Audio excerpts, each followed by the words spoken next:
Hi there, Chris Bertay from Signet Financial Management of Southwest Florida. After close to 12 years as a financial consultant for a large brokerage firm, I recently left my position to become a fiduciary financial advisor. Now, a lot of my friends and family don't really differentiate between a fiduciary and a non-fiduciary. It just seems natural to assume that all financial advisors are fiduciaries, just like every other professional you work with. I mean, what's more important than your retirement savings, right? But the fact is that some are fiduciaries and some aren't, and it's critical to understand the differences between the two because very different standards apply to their advice, their practice, and the effects both have on your money.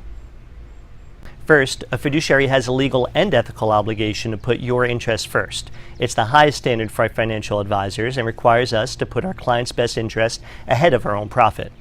Most non-fiduciaries are brokers, which obviously is short for stockbrokers. They owe a lower standard of care to their clients, known as the suitability standard. So what this means is that the investments they place you in need to be appropriate for you, but don't necessarily have to be the best investment or even conflict-free. Now, this seemingly small difference can make a huge difference in your finances. Next, fiduciaries are fee-only. This means that there's a single flat charge to give you financial advice and manage your assets.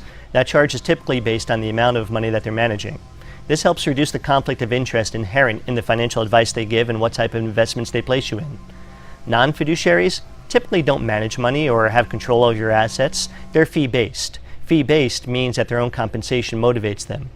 This unfortunately creates a bias towards investing you in certain products, which typically are products that make them a higher commission.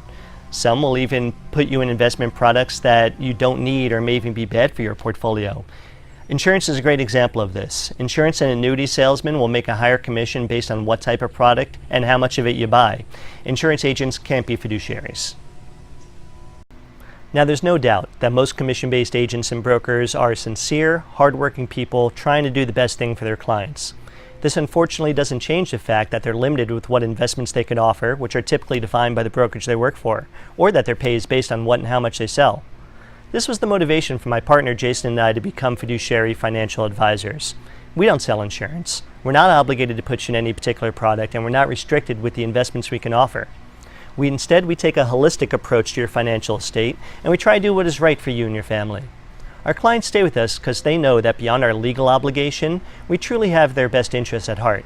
It's my job to make sure that you and your family are taken care of at all times.